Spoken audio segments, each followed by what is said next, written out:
Social post ప్రేక్షకులకు స్వాగతం. నేను doctor Anil Kumar Bachchu, certified financial ప్లానర్‌ని, ఆంఫీ రిజిస్టర్డ్ మ్యూచువల్ ఫండ్ డిస్ట్రిబ్యూటర్‌ని కూడా.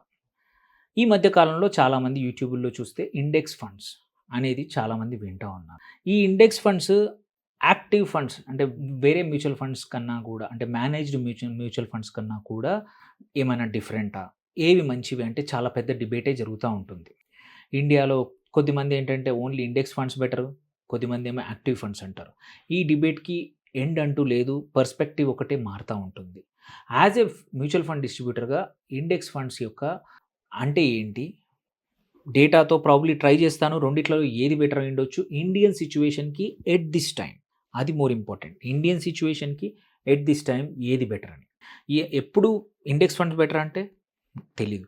అలాగే ఓన్లీ యాక్టివ్ ఫండ్స్ బెటరా అంటే అబ్సల్యూట్‌లీ కూడా కానే కాదు.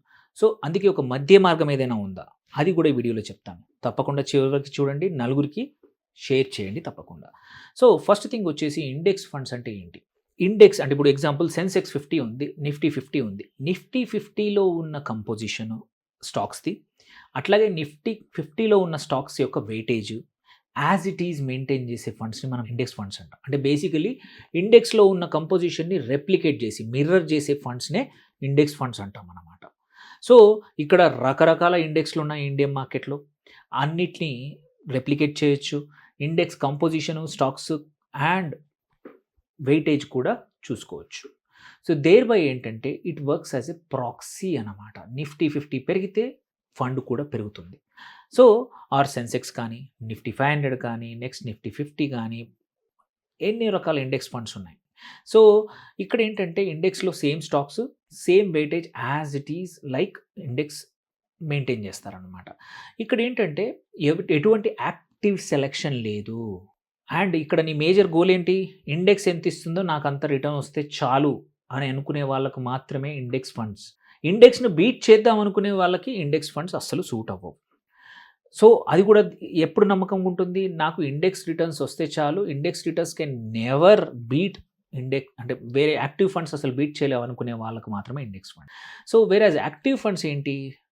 ఒక ఫండ్ మేనేజర్‌గా రీసెర్చ్ చేసి ఒక సెక్టార్‌లో, ఒక మార్కెట్ క్యాప్‌లో ఉన్న యూనివర్స్‌లోంచి ఎట్లాంటి స్టాక్స్ బాగుంటాయి అనేది టైమింగ్‌తో సెలెక్షన్ చేసుకుంటారు. Example large cap active fund ఏదైనా ఉందంటే 50 స్టాక్స్‌లో ఉంటే 50లో పెట్టరు. వెయిటేజ్ కూడా సేమ్ ఉండదు. ఇక్కడ వీళ్ళు ఓన్లీ ప్రాబ్లీ 25-30 స్టాక్సే పిక్ చేస్తారు.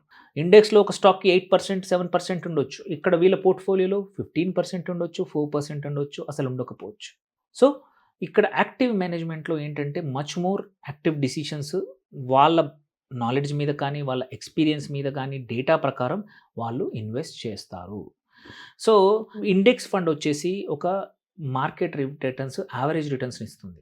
వేరేజ్ యాక్టివ్ ఫండ్ ఏంటంటే మార్కెట్ రిటర్న్‌ని బీట్ చేయడానికి, మార్కెట్ కన్నా ఎక్కువ పర్ఫార్మ్ చేయడానికి ప్రయత్నిస్తుందనమాట. ఇప్పుడు నెక్స్ట్ క్వెషన్ ఏంటి? Fees and cost. ఈ రెండిటి మధ్యలో ఏమైనా ఫీస్ ఏమైనా మారిపోతుందా ఉంటుంది. Yes, it is huge difference. Index funds లో కాస్ట్ బికాజ్ ఎటువంటి active selection, fund managing cost ఎటువంటివి ఉండవు. రీసెర్చ్ కాస్ట్‌లు ఉండవు. డైరెక్ట్‌గా ఈజీగా ఒక 0.5% వరకు రెగ్యులర్ అయితే ఉంటాయి. అదే యాక్టివ్ ఈక్విటీ ఫండ్స్‌కి కొంచెం కాస్ట్ ఎక్కువ ఉంటుంది. బికాజ్ ఫండ్ మేనేజ్మెంట్ కాస్ట్ ఉంటుంది. దానికి కావాల్సిన రీసెర్చ్ కాస్ట్ ఉంటుంది. సెలక్షన్ కాస్ట్ ఉంటుంది. కంపల్సరీ కొంచెం ఎక్కువగా ఉంటుంది. యూజువల్లీ 0.8 నుంచి 1.2 వరకు 1.8 వరకు కూడా కొన్ని రెగ్యులర్ ఫండ్స్ అయితే వీటి ఎక్స్‌పెన్స్ ఉంటుంది. సో, 2 ఫండ్స్‌లో కూడా మీరు ఎగ్జాంపుల్ చూసుకుంటే ఎస్ఐపి ద్వారా 20,000 పెడితే 12% ఇస్తే మాత్రం ఆబ్వియస్లీ ఇండెక్సే బెటర్. బికాజ్ అక్కడ లో కాస్ట్, నీకు ఇండెక్సే బెటర్. బట్ వేరేజ్ యాక్టివ్ ఫండ్‌కొచ్చేస్తే అక్కడ కాస్ట్ ఎక్కువ ఉంటుంది కాబట్టి మనకు తక్కువ. బట్ యాక్టివ్ ఫండ్ యొక్క ప్రిన్సిపల్ ఏంటి? సెలక్షన్. మనం హిస్టారికల్లీ చూసినా వేరే కొన్ని కంట్రీస్‌లో మాత్రం index funds are good. Matured మార్కెట్‌లో. ఎక్కడైతే మార్కెట్స్ చాలా మెచ్యూర్ అయినాయి, సెక్టర్స్ మెచ్యూర్ అయినాయి, స్టాక్స్ యొక్క పర్ఫార్మెన్స్ మెచ్యూర్ అయింది, ట్రేడింగ్ అన్నీ కూడా మెచ్యూర్ అయింది, ఇన్వెస్టర్స్ బిహేవియర్ మెచ్యూర్ అయింది. అలాంటప్పుడు నీకు ఎటువంటి అన్సర్టెనిటీస్ కానీ, ఇంబాలెన్సెస్ కానీ మార్కెట్‌లో లేకపోవడం వల్ల ఇండెక్స్ ఫండ్స్ ఆర్ బెటర్ అనిపిస్తుంది. ఇండెక్స్ ఫండ్స్‌ని బీట్ చేసే కొన్ని మాత్రమే మ్యూచువల్ ఫండ్ బీట్ చేస్తాయి, యాక్టివ్ ఫండ్స్. బట్ ఇండియన్ మార్కెట్‌లో చూస్తే అట్‌లీస్ట్ 10-20% ఆఫ్ ఒక కేటగిరీలో చూసుకుంటే యాక్టివ్ ఫండ్స్ ఇండెక్స్ ఫండ్స్ కన్నా ఎక్కువగా పర్ఫార్మ్ చేస్తూ ఉన్నాయి. అలాంటప్పుడు ఇంకా కొన్ని సంవత్సరాలు ఇండెక్స్ ఫండ్స్ కన్నా కూడా యాక్టివ్ ఫండ్స్ ఎక్కువ ఇచ్చేవి దొరుకుతాయి. ఇక్కడ ఓన్లీ ఒక్క ఇష్యూ ఏమొస్తుందంటే నువ్వు సెలెక్ట్ చేసుకునే యాక్టివ్ ఫండ్ ఎంత బాగా పర్ఫామ్ చేస్తుందనేది మాత్రమే మనకి ఫ్యాక్టర్ ఉంటుంది. అందుకే ఇక్కడ ఇంపార్టెంట్ ఏంటంటే సెలక్షన్ ఆఫ్ ఫండ్ యాక్టివ్ కేస్‌లో. సెలక్షన్ అనే బయాస్ లేకపోవడమే ఇండెక్స్ ఫండ్. సో, నీకసలు నాకు సెలక్షన్ ఒద్దు, ఇండెక్స్ ఎంతిస్తే అంతే సరిపోతుందనుకుంటే ఇంక డౌటే లేదు. ఈజీగా సింపుల్‌గా మీకు నచ్చిన ఇండెక్స్‌లో ఇన్వెస్ట్ చేసుకోండి. అలా కాదు నాకు యాక్టివ్‌గా బీట్ చేయాలంటే మాత్రం చేయాల్సిందే.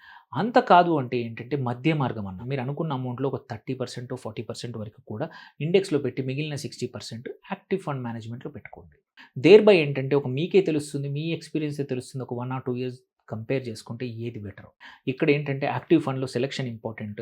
సో, అందుకోసమే మనము లో కాస్ట్ ఇండెక్స్ ఫండ్స్ బెటర్. నేను కాదనట్ల. బట్ అందరికీ కాదు, అన్ని కేసుల్లో కాదు. ఇప్పటికైతే ఇండియన్ సిట్యుయేషన్‌లో అబ్సల్యూట్‌గా కాదు. కొన్ని కేసుల్లో నిజమవుతుంది. కొన్ని కేసుల్లో రాంగ్ అవుతుంది.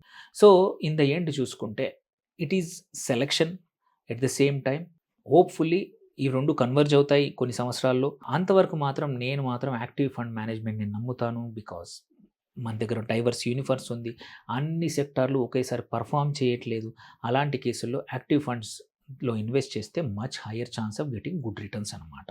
దీనివల్ల ఏంటంటే కాంబినేషన్ వాడితే ఎవరైతే ఇండెక్స్‌ని నమ్మితే వాళ్ళని కాంబినేషన్ వాడితే మంచిది. మీకు ఇంకా ఏమైనా క్వెషన్స్ దీని మీద ఉంటే మాత్రం తప్పకుండా రీచ్ ఔట్ అవ్వండి. Thank you for watching. Signing off doctor Anil Kumar Bachu.